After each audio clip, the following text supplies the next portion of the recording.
성경을 조금이라도 더 쉽게 또 잘 이해하기 위해서는 성경을 구조적으로 이해하는 것이 좋다라는 말씀을 드렸습니다. 로마서가 16장으로 구성이 되어져 있는데 크게 두 부분으로 나누면 1장에서 11장까지 그리고 12장에서 16장까지로 나눌 수 있다고 말씀드렸습니다. 그래서 1장에서 11장까지는 구원의 도리, 즉 행위로 구원받는 것이 아니라 믿음으로 구원받는다라는 내용이 주된 내용이라고 했습니다. 그리고 12장에서 16장까지는 구원받은 자의 삶, 1장에서 11장까지를 긍정적으로 받아들인 사람들, 그런 사람들은 구원받은 사람들이기 때문에 어떻게 살아야 될 것인가 하는 내용이 12장에서 16장까지 나오는 겁니다. 그리고 12장도 우리가 구조적으로 한번 보면은 1절과 2절은 구원받은 자와 하나님과의 관계입니다. 그리고 3절에서 8절까지 오늘 읽은 본문 말씀은 구원받은 자와 교회와의 관계예요. 그리고 9절에서 21절까지 말씀은 구원받은 자와 세상과의 관계를 말합니다. 구원받은 자와 하나님과의 관계는 예배라고 했죠. 제일 먼저 해야 될 것이 하나님과의 관계에서 예배를 드리는 것이고 예배를 통해서 하나님과의 관계를 회복하는 거예요. 그리고 그 다음에 해야 될 일은 교회의 봉사를 해야 되는 것이고 그리고 그 다음에 해야 될 일이 세상에 대해서 봉사를 해야 된다는 것입니다. 오늘은 하나님과의 관계에 이어서 교회와의 관계를 나누도록 하겠습니다. 첫 번째로 교회란 무엇인가 라는 것을 먼저 생각을 해보겠습니다. 교회는 먼저 건물이 아니다 라는 것을 여러분들이 아셔야 됩니다. 교회의 건물이 크고 아름답다고 해서 그 교회를 다니는 성도들의 믿음까지도 크고 아름다우냐? 그건 절대로 아니다라는 거예요. 그렇기 때문에 우리는 교회의 건물에 대해서 집착할 필요가 없어요. 초대교회는 교회 건물이 없었습니다. 아시죠? 교회 건물은 굉장히 인위적인 것이다 라는 겁니다. 그리고 교회는 교파도 아니다는 겁니다.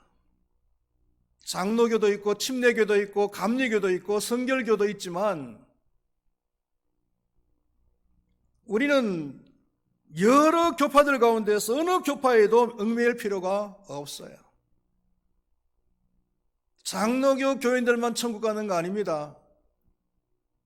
감리교 교인들만 천국 가는 것은 아니에요. 교파에 얽매일 필요가 없다는 것입니다. 에베소서 1장 23절 말씀을 보면은 교회는 그의 몸이니 라고 말씀을 하고 있습니다. 교회는 그리스도의 몸이다. 이것이 교회를 가장 잘 설명해 주는 말이에요. 그리고 믿는 자들은요, 지체들이다 라는 겁니다. 오늘 봉독했던 5절 말씀에 보면은 같이 한번 읽어볼까요? 5절 이와 같이 우리 많은 사람이 그리스도 안에서 한 몸이 되어 서로 지체가 되었느니라. 교회는 그리스도의 몸이고 하나님을 믿는 사람, 구원받은 자들은 그 몸의 지체들이라는 겁니다. 머리가 될 수도 있고 팔도 될 수가 있고 다리도 될 수가 있다는 거죠. 여기서 우리가 알아야 될 것은 뭐냐면은 몸과 지체는 뗄래야 뗄 수가 없어요. 다시 말하면은 구원받은 자들은 교회와 분리되어져서는 안 된다는 거예요. 어떤 사람들은 이런 얘기를 하는 사람이 있어요. 저는 예수를 믿기는 믿지만은 교회는 안 다니고 그냥 집에서 혼자서 신앙생활을 할래요. 이런 사람이 있어요. 이건 안 됩니다. 성경의 원리에 의하면은 안 되는 거예요. 교회와 지체는 분리하면 안 되는 거예요. 또 한 가지 생각할 것은 뭐냐면은 지체는 몸을 위하여서 존재한다는 거예요. 예를 들면은 우리가 요즘은 건강을 위해서 걷기 운동을 많이 하는데 저도 하루 일과가 끝나면은 이 공원을 돈다든지 아니면 왕성저수지를 돕니다. 거의 매일같이 도는데 한 10바퀴 내지 12바퀴 정도를 돌아요. 밤에. 10바퀴를 돌면은 어디가 튼튼해질까요? 다리가 튼튼해지겠죠. 그렇죠. 그럼 다리가 튼튼해지면 다리가 튼튼해지는 걸로 끝나는 겁니까? 제가 다리 튼튼해지라고 공원을 갔다가 10바퀴 내지 12바퀴 돌겠어요? 아니에요. 다리가 건강해지면은 제 몸이 건강해지는 거예요. 결국은 제가 이 공원을 도는 이유가 뭐냐면은 제 몸이 건강하기 위해서 돈단 말이에요. 교회와 성도들과의 관계가 그와 같다는 거예요. 성도들은 지체들이고 지체가 존재하는 이유는 몸을 위해서 존재하는 것이다 라는 것을 우리는 알아야 되는 것입니다. 두 번째로 생각할 것은 그렇다면 교회 생활을 어떻게 해야 될 것인가? 교회 생활에서 제일 중요한 것이 질서라고 말을 합니다. 3절 말씀을 우리 한번 다 같이 읽어보겠습니다. 내게 주신 은혜로 말미암아 너희 각 사람에게 말하노니 마땅히 생각할 그 이상의 생각을 품지 말고 오직 하나님께서 각 사람에게 나누어 주신 믿음의 분량대로 지혜롭게 생각하라. 마땅히 생각할 그 이상의 생각을 품지 말라. 이것은 교회의 질서를 지키는데 아주 중요한 것입니다. 쉽게 말하면 주제 파악을 하라는 얘기죠. 주제 파악을 하는 데는 두 가지의 관점이 있어요. 그 두 가지의 관점이 뭐냐면은 첫 번째로는 나 자신의 관점에서 내 자신을 바라보는 거예요. 내 자신의 관점에서 내 자신을 바라보면은 위험할 수가 있습니다. 크게 두 가지 위험할 수가 있는데 한 가지가 뭐냐면은 자기 자신을 너무 낮게 평가하려는 태도예요. 그러면은 열등의식이 생기는 거예요. 이 열등의식이라는 것은 특정한 사람에게만 있는 것이 아니고 대부분의 사람들이 다 가지고 있어요. 여러분, 재산을 100억을 가진 사람이 있어요. 재산이 많아요, 적어요? 100억이면은? 많지요. 만족할 수가 있어야 되는데 1000억을 가진 사람을 바라보면은 자기는 재산이 10분의 1도 안 되는 거, 10분의 1밖에 안 되는 거야.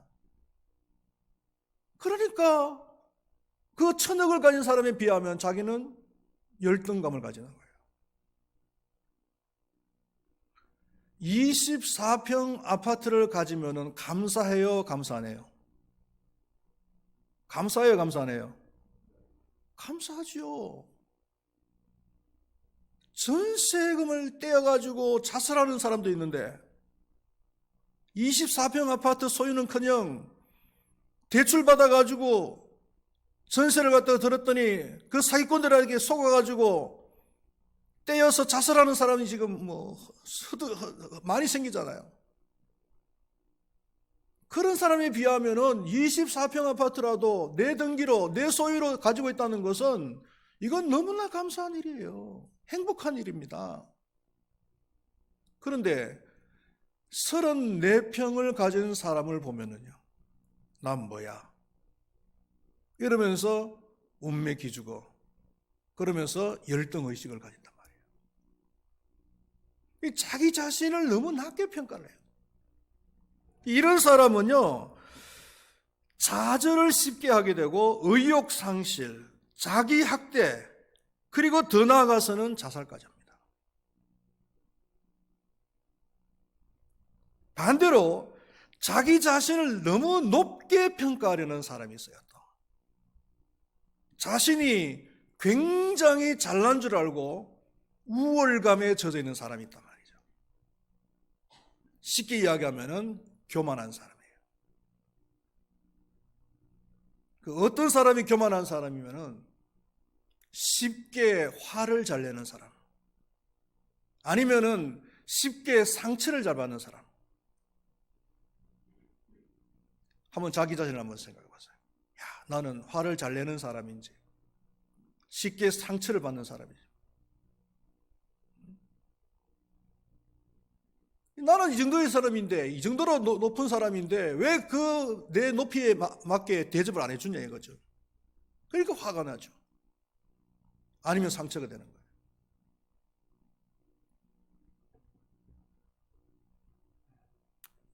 나의 입장에서 자기 자신을 바라보면 이런 위험성이 있다는 겁니다. 그런데 성경적인 관점에서 자기 자신을 보면요, 성경은 나에 대해서 뭐라고 얘기하는가? 하나님의 형상대로 지음을 받은 피조물이다. 그런데 피조물이긴 하지만 하나님의 형상대로 만들어졌으니까 아주 특별한 존재다. 그런데 인간은요, 죄를 가진 존재다. 내가 죄를 짓든 짓지 않든 간에 상관없이 죄를 가진 존재다. 왜냐하면은 인류를 대표하는 첫사람 아담이 죄를 짓고 그리고 그 죄가 이 세상에 들어왔기 때문이죠. 그래서 내 힘과 내 능력을 가지고서는 이 죄의 문제를 해결할 수가 없어요. 이게 나라고 하는 존재의 한계입니다. 그래서 오직 예수 그리스도만이, 예수 그리스도를 통해서만이 우리는 이 죄의 문제를 해결할 수가 있고 구원을 받을 수가 있는 것입니다. 오직 예수 그리스도를 통해서만이 하나님의 백성이 될 수가 있고 거룩한 백성이 될 수가 있는 거예요. 할렐루야. 우리는 나에 대해서 이런 관점을 가진다면은 겸손한 삶을 살지 아니할 수가 없는 거죠.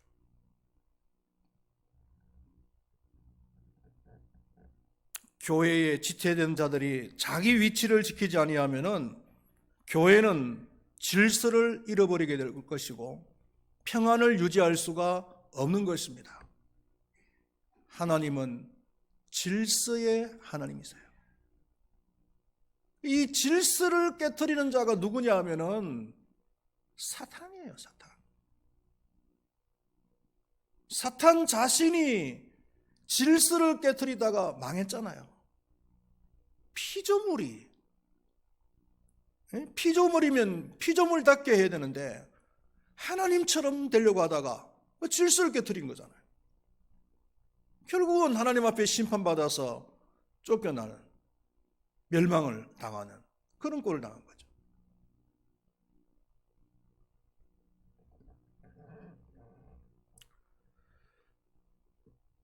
그러면 교회의 질서를 위해서 어떻게 해야 되느냐? 믿음의 분량대로 해야 된다는 것입니다.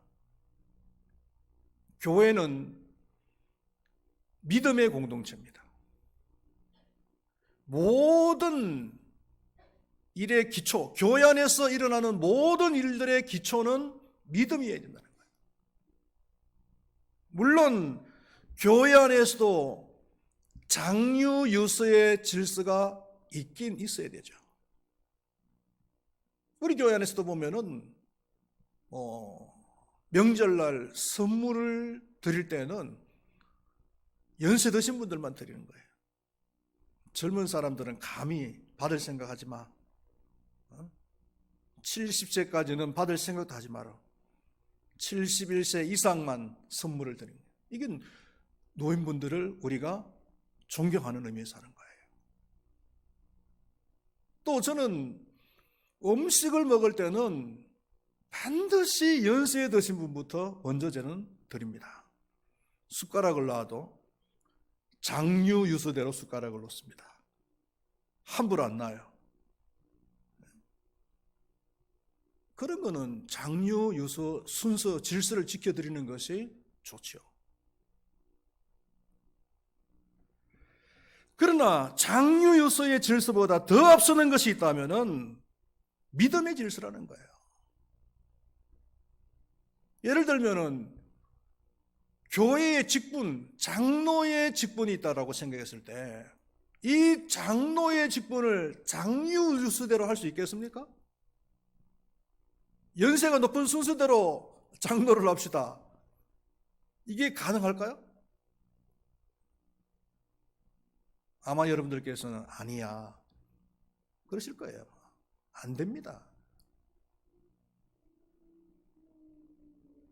목회를 하다 보니까 어떤 분들은 암암리에 왜 자신을 장로로 세워주지 않느냐고 푸시를 하기도 하고 때를 쓰는 분이, 또 노골적으로 때를 쓰는 분도 있었고 그런 분들이 있더라고요. 그런 분들은 생각을 해봐야 됩니다. 왜 내가 장로가 안 되는지. 자기 자신이 볼 때는 믿음이 좋고 장로감이라고 생각하는지 모르겠지만 하나님께서 보실 때는 아니에요.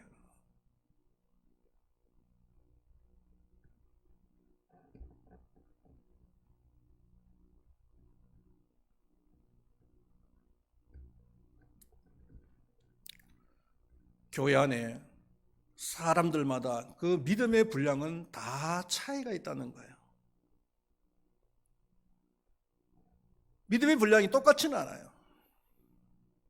믿음의 분량이 차이가 난다고 해서 믿음이 적은 사람은 천국에 갈 수 없느냐? 그건 또 아니에요. 우리는 겨자씨만한 믿음이 있다 할지라도 천국에 가는 데는 아무런 지장이 없는 줄로 믿습니다. 할렐루야. 네. 우리는 이 겨자씨만한 그런 믿음이 있어도 그 믿음이 분량은 적지만 그러나 질적으로 그게 믿음의 확실한 그런 믿음이라면은 하나님께서 그 겨자씨만한 믿음도 인정을 해주시고 천국으로 데려가신단 말이에요.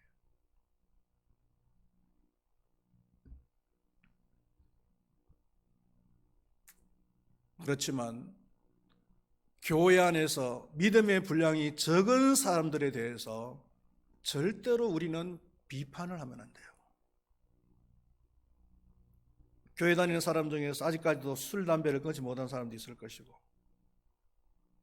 11조 생활을 못하는 사람도 있을 것이고 예배의 생활에 성실하지 못한 사람도 있을 것이고 구역 활동에 적극적이지 않는 그런 사람도 있을 수 있겠죠. 그런 사람들에 대해서 비판을 하면 안 된다는 겁니다. 믿음의 분량이 좋은 사람들은 그런 사람들에 대해서 어떤 태도를 취해야 되냐 하면은 일단 그 사람들을 인정해 주라. 그리고 그 사람이 빨리 믿음 생활이 좋아지도록 믿음의 분량이 커지도록 도와주고 그리고 기도해 주라는 거예요. 이것이 믿음의 분량이 좋은 사람이 해야 될 일인 줄로 믿습니다. 그 다음에 생각해야 될 것이 뭐냐면은 믿음이 많은 사람이든 믿음이 적은 사람이든 교회 안에서는 다 필요한 사람들이라는 겁니다. 교회 안에서 불필요한 사람은 아무도 없어요. 가끔 가다가 노인분들 중에서 저한테 그런 얘기를 하는 분들이 계세요. 아이고, 이제 뭐 나이도 먹고 교회 봉사도 못하고 하면서 굉장히 어떤 열등의식을 표현하는 그런 노인분들이 계시는 것 같아요.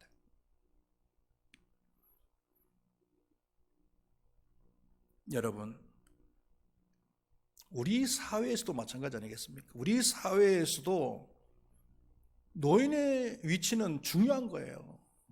만약에 우리 사회에 노인분들이 안 계시고 어린아이들이나 아니면 젊은이들만 있는 그런 사회다라고 생각했을 때 이 사회가 어떻게 되겠습니까? 너무나 미성숙하고 실수투성이의 사회가 되지 않겠어요? 노인분들이 일평생 동안 경험했던 그 삶의 경륜은 우리 사회를 지탱하는데 너무나 중요한 거예요. 수년 전에 미국에서 어떤 남자 간호사가 말이죠. 이 사람은 어떤 생각을 가지고 있었냐면은 노인분들은 우리 사회에 필요 없다. 이런 생각을 가지고서 자기 병원에 찾아오는 노인분들에게 이상한 주사를 놔줘가지고 6명을 갖다가 죽게 만들었어요. 그래가지고 법정에서 재판을 받았는데 징역 360년 받았어요.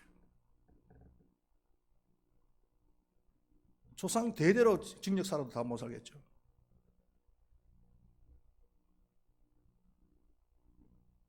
교회 안에서도 마찬가지입니다. 믿음이 적은 사람이든 믿음이 좋은 사람이든 다 필요하다는 겁니다. 믿음이 적은 사람은요, 믿음이 좋은 사람이 섬길 수 있도록 필요한 거예요.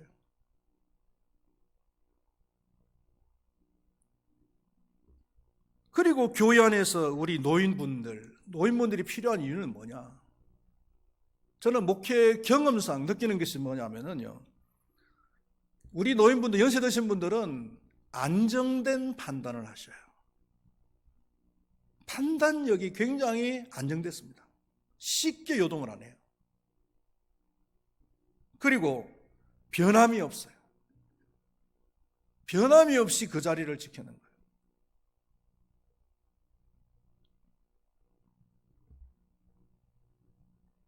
그리고 교회 안에서도 꼭 필요한 사람이 있다면요, 진정한 영적 어른이에요. 우리 사회에서도 어른이 필요합니다. 정말. 요즘 뭐 정치권에서도 그렇고 많이 혼란스러운 이유가 뭐냐면은 어른이 없어서 그래요. 한마디 하면은 사람들이 다 그 말에 수긍을 하고 따를 수 있는 그런 어른. 뭐 정치권에서는 뭐 이승만, 김대중, 김영삼, 박정희 뭐 이런 사람들, 그 정치권에서 강력한 영향력을 미치는 사람들 있잖아요. 뭐 경제계에서는 뭐 이병철, 정주영 이런 사람들. 이런 사람들은 진정한 어른이에요.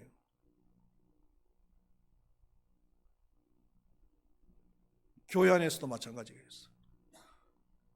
교회 안에서도 믿음이 적은 사람이나 아니면 젊은 사람들이 진정으로 존경하고 따를 수 있는 그런 영적 어른.